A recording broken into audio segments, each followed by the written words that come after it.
everybody, and welcome back to Crafting with Miss Kendell. My name is Miss Kendell, and I work at the Wayne County Public Library Children's Department. And today, we have another paper plate craft. You know me, I love being able to turn simple things into multiple different crafts. For today's paper plate craft, we are going to be transforming it into a cute little dinosaur. Now, my dinosaur kind of looks like a turtle, but that's okay. You can have it be whatever you want, but we are going to be making a paper plate dinosaur craft that can stand up if I get it to balance. There we go. So to make your little paper plate dinosaur, you of course need a paper plate.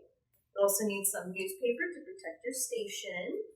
I'm going to be using green paint today to kind of color my dinosaur's body, but if you don't have paint or if you don't feel comfortable using paint, you can always use markers, you can use watercolors of any kind. Use crayons, colored pencils, pretty much anything you want to color your paper plates.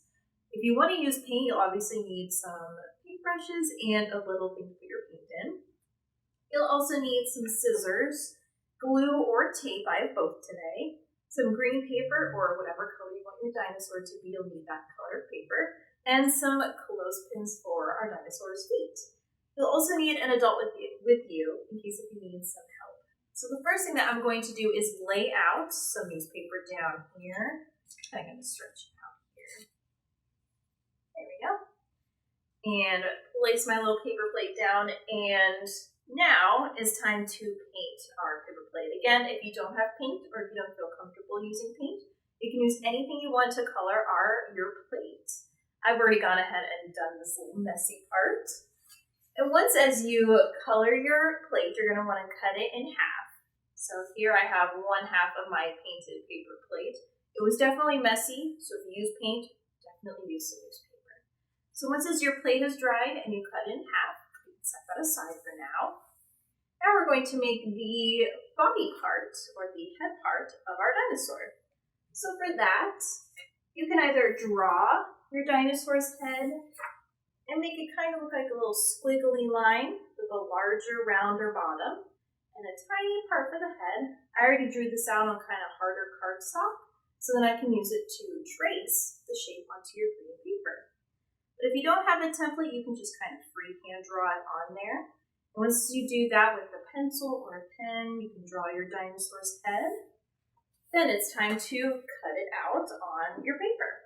So I chose to do green for my dinosaur, but again, you can use any color that you want. If your favorite color is purple, which is what I should have done, you can make a purple dinosaur, you can do a rainbow dinosaur. You can really do whatever you want, and then you can do whatever color of dinosaur head you want. But once as you draw or trace your dinosaur onto your colored paper, you're going to want to cut it out. There we go. Now this part may be tricky since it's a rounder shape. You can always have an adult do it for you. That's okay.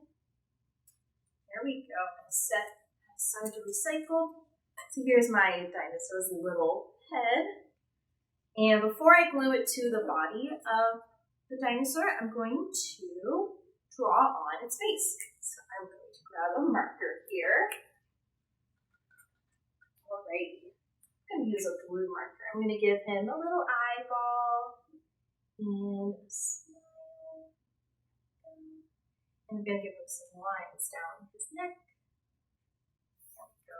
So that's what my dinosaur's head and body look like, but you can do whatever you want with this. You could even add a googly eye. You can even add some string off of its head to make it look like hair. You can really do whatever you want to make your dinosaur look unique. So the next thing I'm going to do is flip my paper plate over. We're going to want to make sure that the round part is facing up and the flat, straight part is facing down. But we're going to flip it over so that you see the non-painted part. And we're going to flip our dinosaur over so we see the blank side. And we're going to glue his body right about here. So if you want it to be a dinosaur, you can have his head and his neck up higher. If you want it to be a turtle, which mine kind of looks like a turtle, you can have it lower and more to the side. So it almost looks like the turtle's poking his head out of the shell. But since we're making a dinosaur today, I'm going to have mine higher up here. And to secure him to the back of the body, you can use glue, you can use tape.